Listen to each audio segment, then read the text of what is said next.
সকল উপস্থিতিবৃন্দ, আপনারা নিশ্চয়ই দেখেছেন সম্প্রতি সাফ নারী ফুটবল যে গেমস, এটার মধ্যে প্রথমবারের মতন বাংলাদেশ চ্যাম্পিয়ন হয়েছে।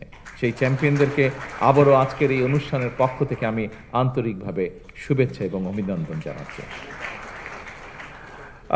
সময়ের পরিপ্রেক্ষিতে বর্তমান সরকার খেলাধুলাকে পেশা হিসেবে প্রতিষ্ঠিত করার জন্য স্বল্প, মধ্যম এবং দীর্ঘমেয়াদী লক্ষ্য এবং পরিকল্পনা যেগুলো নিয়েছে, সেগুলো আপনারা কিছুক্ষণ আগে যে ভিডিও হয়েছে তার মাধ্যমে আপনারা দেখেছেন।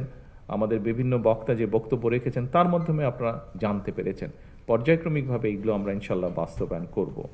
পড়াশোনার পাশাপাশি খেলাধুলার প্রতি আমাদের যে ছেলেমেয়েরা ছোটবেলা থেকে আগ্রহী স্পোর্টসের জন্য, তারা যাতে এই সুযোগটা পায়, সেজন্য এর মধ্যেই দেখেছেন স্পোর্টস মিনিস্টার উনি ওনার বক্তব্যে বলেছেন যে শিক্ষা কারিকুলামের পাশাপাশি আমরা কারিকুলামের ভেতরে আমরা চতুর্থ শ্রেণী থেকে খেলাধুলাকে যাতে মোটামুটি কম্পালসারি করা যায়, অর্থাৎ আমাদেরকে স্কুলে যেরকম অঙ্ক, ইংরেজি, ভূগোল, ইতিহাস এগুলো যেরকম কম্পালসারি পড়তে হয়।